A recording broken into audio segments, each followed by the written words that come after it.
The chamber of the Galactic Council was never quiet, but that day it was loud in a different way. Voices overlapped. Translators flashed. Tall figures with shining robes argued across the circular floor. Screens above them showed maps of trade lanes and defense grids. Numbers flickered in red and gold. At the center of it all stood Ambassador Elias Mercer of Earth. He did not raise his voice. He did not wave his hands. He simply listened. A tall delegate from the Viral Dominion leaned forward, his silver eyes bright with anger. "Humanity exaggerates," he said. "There is no strategic imbalance. The Council controls all major routes. The Council maintains peace." Several others agreed.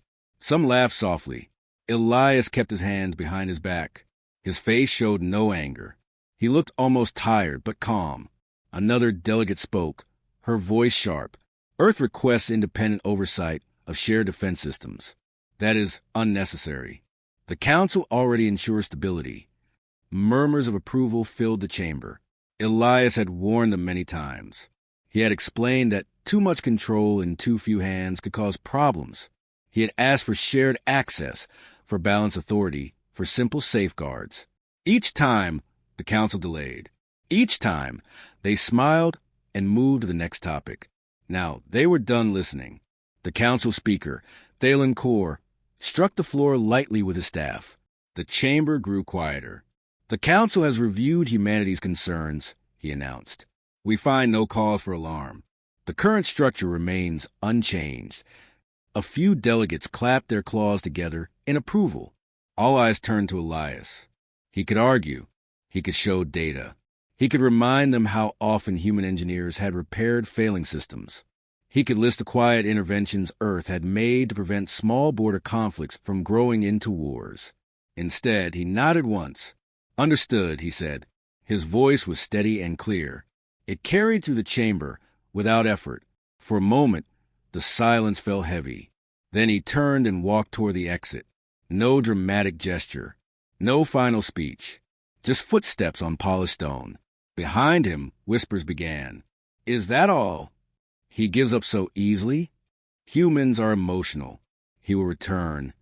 The great doors closed behind him with a soft sound. The Council moved on to the next agenda item. But outside the chamber, messages were already being sent. Across dozens of star systems, human representatives received a simple instruction. It was short. It contained no anger. It required no explanation. Stand down. Return home. Within the hour, human envoys began resigning from joint committees. Offices once marked with a blue and white seal of Earth went dark. Communication channels that had always been open shifted to automated replies. In orbit above shared defense stations, human ships powered down their liaison beacons. They did not leave immediately. They simply stopped responding to joint commands. At first, few noticed. A trade coordinator in the outer sectors frowned at her display. Several human cargo convoys had altered their routes. They were no longer passing through Central Council checkpoints. Instead, they took longer paths, using older but legal corridors. "Probably a scheduling update," she muttered. In a distant defense hub, a commander requested tactical analysis, support from a human advisory unit. The request returned unanswered. He tried again. The system responded with a polite message. "Human advisory services temporarily unavailable." He frowned, but he did not panic. Humans were known for internal reviews. It would pass. Back in the council chamber, the debate continued as if nothing had changed. Thalen Kor allowed himself a small smile. Humanity had finally accepted its place. He thought. They would adapt. They always did. He did not see the alert that blinked quietly on a side screen. In one outer system, a minor navigation relay reported unusual traffic congestion. Nothing dangerous, just unexpected. Automated rerouting systems tried to compensate, but response times were slower than usual.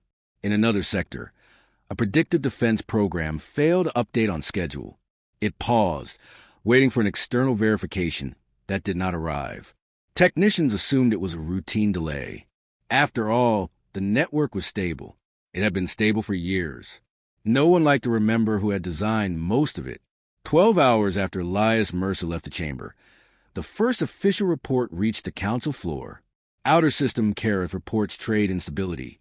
An aide announced carefully, 3 convoys are delayed. Local authorities request advisory support. Thalen Core waved a dismissive hand. Send a mediation team. The aide hesitated. The nearest human mediation unit has withdrawn. A small ripple of confusion moved through the chamber. Then send another species, the speaker said. They're already overextended.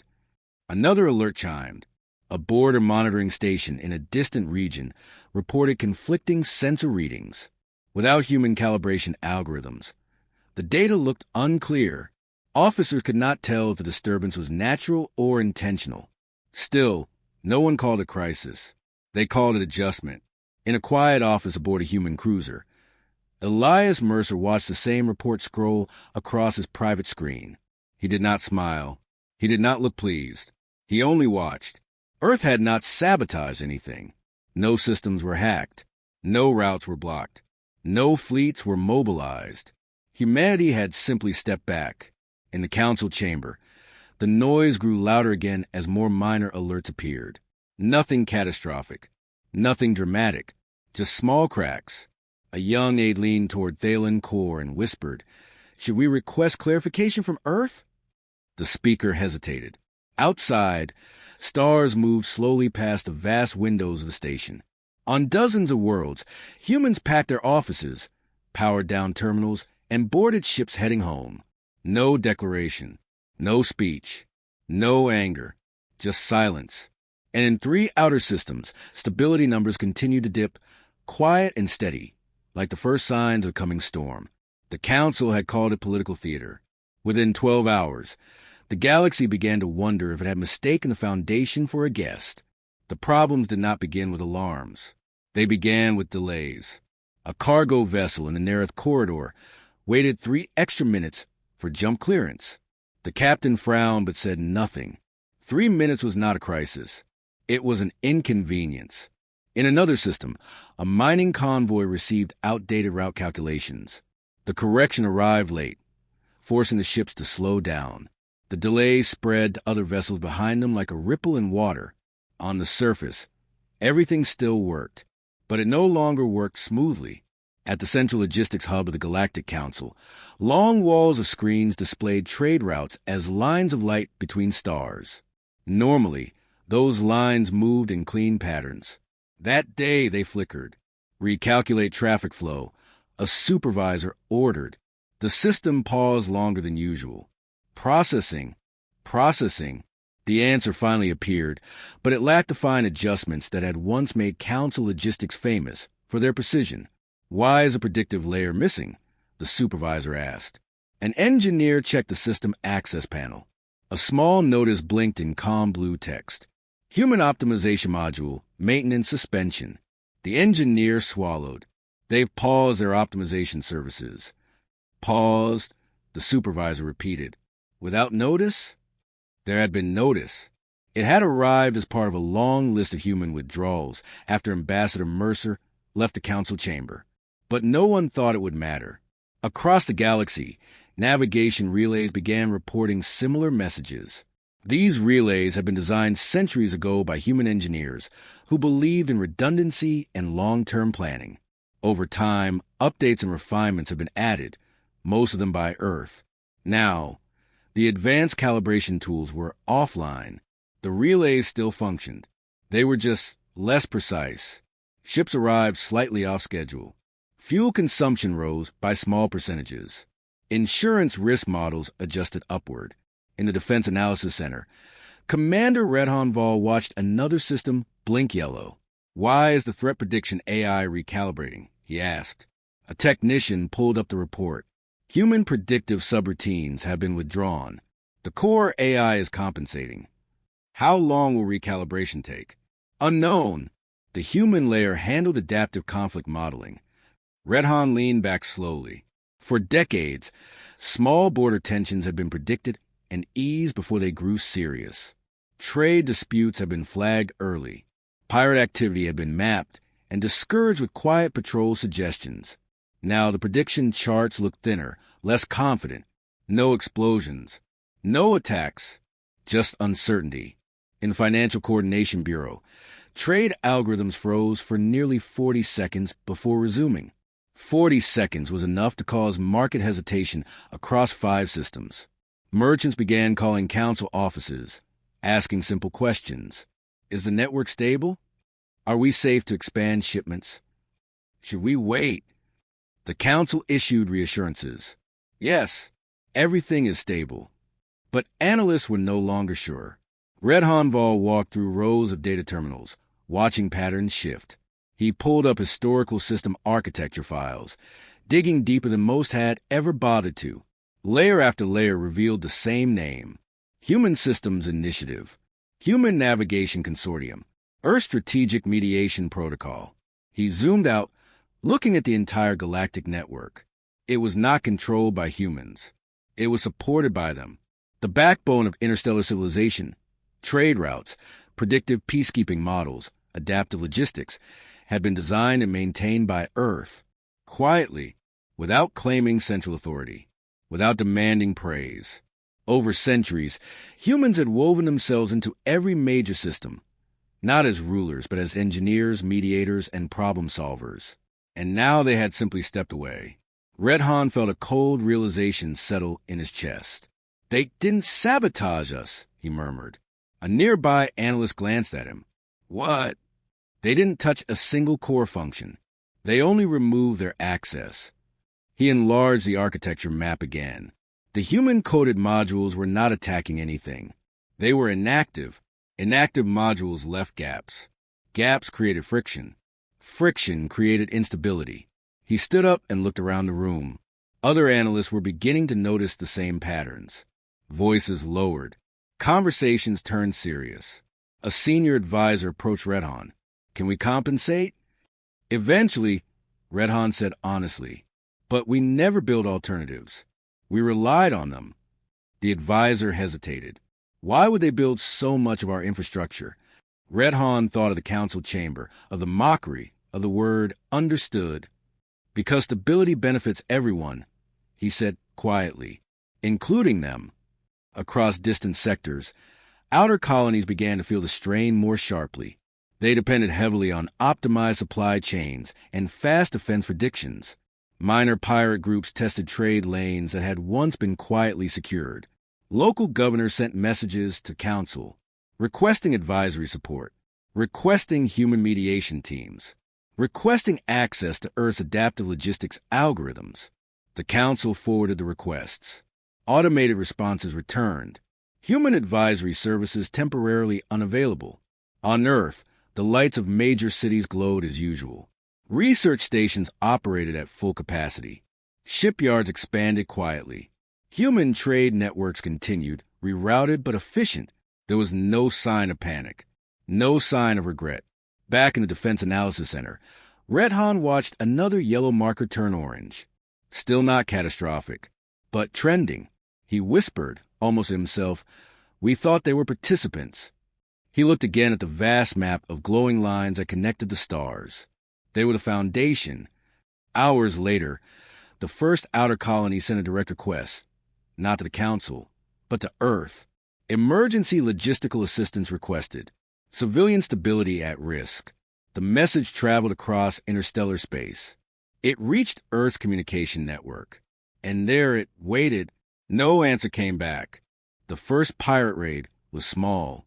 It happened on a trade lane that had once been considered too secure a target. A convoy carrying medical supplies slowed near a navigation relay that was still adjusting to its new limits. 3 light raider ships appeared from the edge of sensor range. They did not destroy the convoy. They simply forced it to surrender cargo and leave. The incident report reached the Galactic Council within hours. Is this confirmed? Speaker Thalencore asked, his voice tight. Yes, an officer replied. Local patrols arrived late. Predictive threat modeling did not flag unusual activity. In the past, it would have. Human adaptive systems had once tracked patterns too small for others to notice. A shift in black market fuel purchases. A minor change in pirate chatter. A cluster of ships idling in empty space for too long. Now those subtle warnings were gone. It is an isolated event, one delegate insisted. But it was not. Within days, 2 more trade lanes reported harassment. Insurance rates rose. Merchants began hiring private escorts. Trust in the council's security weakened, one contract at a time. At the same time, old border tensions resurfaced. The Tallrith of Varini had argued over a mineral-rich asteroid belt for generations. In recent decades, disputes had been settled quickly. Human mediators had quietly adjusted mining quotas, rerouted shipments, and calmed political tempers before anger turned into action. Now the arguments returned. Tallrith patrol ships drifted closer to the contested zone. Varini defense platforms powered up, claiming precaution. Both sides sent formal complaints to the council. Where are the human mediators? A Varini delegate demanded during an emergency session. They manage these negotiations for cycles. They are not available, Thalen answered carefully. The chamber grew uneasy. Long-standing rival species began to posture more openly. Without the quiet balance humans once provided, each faction tested its strength. Military exercises grew larger. Patrol routes expanded. No full wars began, but the air felt thinner. For the first time in many cycles, the galaxy felt unpredictable. Thalen stood before the great window of the council chamber, watching distant stars shimmer. He had believed humanity would return quickly. Pride fades, he had thought. Earth would not abandon influence so easily. He was wrong. Prepare direct communication to Earth, he ordered. The signal was sent with full diplomatic priority. It carried the official seal of the Galactic Council.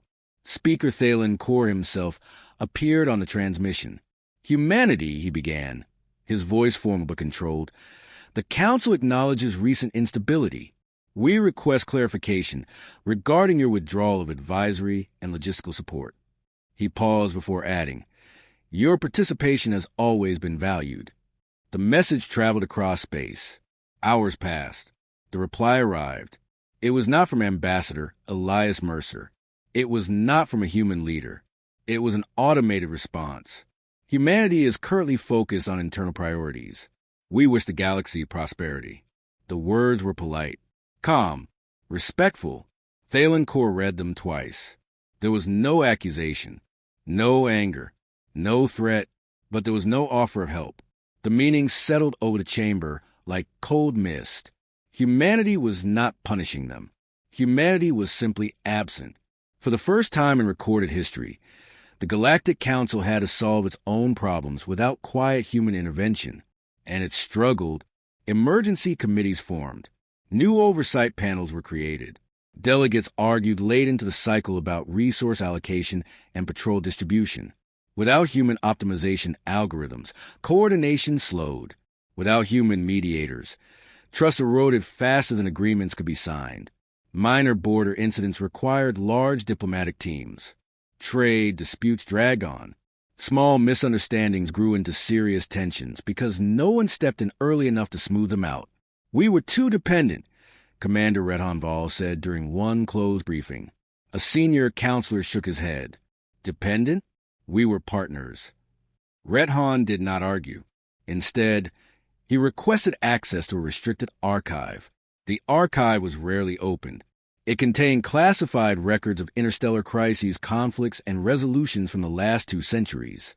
Thalen hesitated before granting permission. When the files appeared on the central display, the room grew quiet. Entry after entry detailed conflicts that never became public knowledge. A Tallrith, Varini escalation prevented by human trade rebalancing. A fuel shortage in the rim sectors resolved by emergency human shipments that were never announced. A pirate coalition dismantled not by military force, but by human financial tracking that cut off its funding. And more. So many more. Hundreds of small fires extinguished before they became visible. None of them credited publicly to Earth. The Council had enjoyed peace and stability for generations. They had assumed it was the natural result of their leadership. The archive told a different story. Human analysts had identified weaknesses before others noticed them. Human engineers had built redundancies into systems others took for granted. Human diplomats had absorbed insults and mockery while quietly preventing disaster. They never demanded recognition, One delegate whispered. "No," Redhan said softly. "They did not." Thalen Kor felt something he had not felt in many cycles. Regret. The galaxy had mistaken humility for weakness. Now, as trade lanes faltered and rivals tested each other's limits, the cost of arrogance became clear. Outside the chamber, another alert chimed. A Taurid patrol ship had crossed deeper into contested space. Verini defense platforms responded by locking targeting systems. Not firing, but locking. The line between caution and conflict grew thin. In the center of the chamber, the classified archive remained open, its long list of unseen interventions glowing on the screen. The Council had believed they were managing the galaxy. The records revealed how many wars had never happened, because humanity had been there, quietly, unnoticed, and now, no longer. While the rest of the galaxy argued and adjusted, Earth grew quieter, not weaker, just focused. From orbit, the blue planet looked unchanged. Cities glowed at night. Traffic moved through spaceports. Research stations rotated calmly above the atmosphere. There were no signs of panic, no emergency broadcasts. Humanity had not withdrawn in fear. It had withdrawn in intention. Without council meetings, without endless negotiation sessions, human leaders redirected time and energy inward. Resources once tied to joint oversight projects were reassigned. Engineers who had maintained shared infrastructure returned to domestic programs, and progress began to accelerate. New independent trade networks formed between human colonies.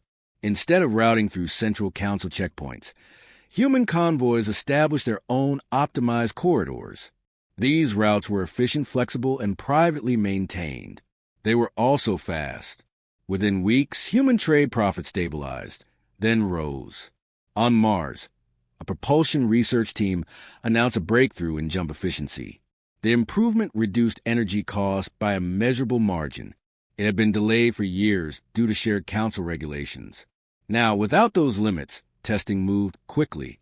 In the outer human colonies, agricultural domes expanded. Autonomous construction systems built new habitats at record speed. Medical research advanced without waiting for multi-species approval committees. Earth did not collapse when it stepped away. It streamlined. Defensive systems upgraded as well, but quietly. Orbital platforms received software updates. Deep space monitoring arrays expanded their range. New patrol vessels entered service, not aggressive, but precise. Human fleets did not mass near council borders.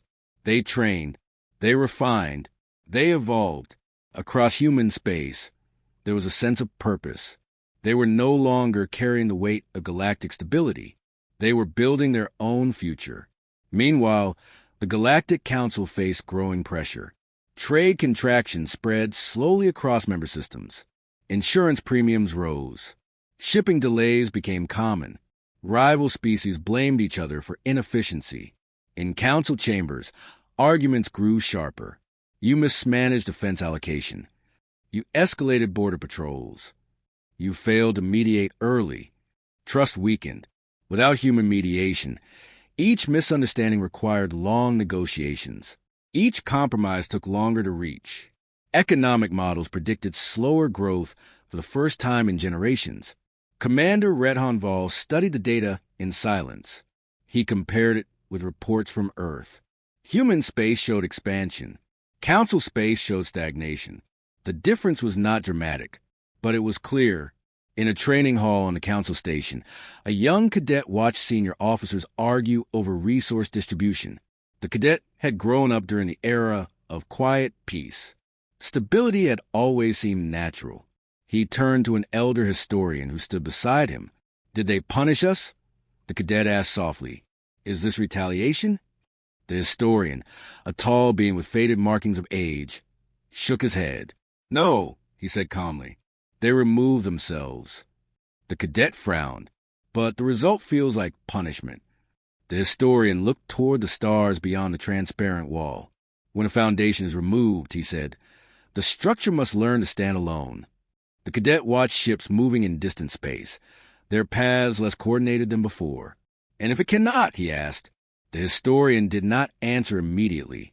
Across the Chamber of Governance, Speaker Thalen Core reviewed new reports. Human technological output had increased by nearly 20% since withdrawal. Human shipyards reported higher efficiency. Human scientific publications had surged. They were not isolated. They were advancing. Free from political restraint, humanity's innovation rate multiplied. Without the need to compromise every design, every strategy, every upgrade, they moved with focus and unity. The Council had believed humanity needed galactic approval. The data suggested otherwise. In a closed session, delegates debated the next step. We can rebuild independent systems, one insisted. It will take decades, another replied. We must pressure Earth diplomatically. They have already declined. Silence settled over the room. Thalen Core finally spoke. We misjudged them, he admitted. No one argued. The vote was called quietly. There was no pride left in the chamber, only realism. One by one, delegates signaled their decision. Unanimous. The Galactic Council would formally request humanity's return, not as a junior participant, but as a necessary partner. As the resolution was recorded, the young cadet stood again beside the historian. So we asked for their help, he said. Yes, the historian replied. And if they refuse? The historian looked at the stars, thinking of centuries of quiet human effort that had gone unnoticed. They will not refuse, he said softly, but they will not return the same. In the center of the council chamber, the official request was transmitted toward Earth. Across the galaxy, systems waited. And for the first time, it was the council that hoped for an answer. Weeks passed. Trade slowed. Border tensions stayed fragile. Markets rose and fell without confidence. Nothing had collapsed, but nothing felt secure either. Then a signal appeared at the edge of council space. One ship, small by military standards. Clean design. Human markings clear against the hull. No escort. No fleet. No show of force. It requested docking clearance. The council granted it immediately. Inside the great chamber, the atmosphere was different from the day Elias Mercer had walked out. There was no laughter now, no dismissive gestures. Delegates sat upright, quiet, waiting. The doors opened. Ambassador Elias Mercer entered alone. He looked the same, calm, composed, hands behind his back. He did not rush. He did not look impressed by the size of the chamber or the number of eyes on him. Speaker Thalen Core rose from his position. Ambassador Mercer, he said carefully, we appreciate your arrival. Elias inclined his head slightly. Speaker, no accusation filled his voice. No pride, just clarity. For a moment, no one spoke. Then Thalen Core stepped forward. The council has observed the recent instability, he began. The words sounded small compared to the truth. We request that humanity resumes participation in shared infrastructure and mediation efforts. He paused before asking the question that mattered. What will it take for humanity to return? The chamber held its breath. Elias did not answer immediately. He looked around the circular room, at the same delegates who had once dismissed human concerns. He saw caution now, and something else, understanding. When he finally spoke, his voice was steady. Structural reform of council authority, he said. A few delegates shifted, but no one interrupted. Equal representation in infrastructure oversight, he continued. No concentration control in a single block. He walked slowly as he spoke, not in dominance, but in calm presence. Infrastructure decentralization. Shared systems must not rely entirely on any one species, not even us. The words were simple, practical. He stopped near the center of the chamber. And no force human intervention in foreign conflicts, he added. Humanity will offer mediation when invited. We will not be obligated to carry disputes others refuse to resolve. The silence that followed was heavy, but not hostile. These were not demands for power. They were boundaries. Finally, Elias spoke the last condition. Humanity does not seek control, he said, but we will no longer carry a galaxy that mocks us. There was no anger in his voice, only truth. Thalen Core lowered his head slightly. Around him, Delegates exchanged quiet glances. They had reviewed the archive. They had seen the record of unseen interventions, the quiet stabilizations, the wars that never began. They understood now. "You asked for balance," the speaker said slowly. "Yes," Elias replied. "And you will return if these reforms are enacted?" "We will return as partners," Elias said, "not as silent supports." The vote did not take long.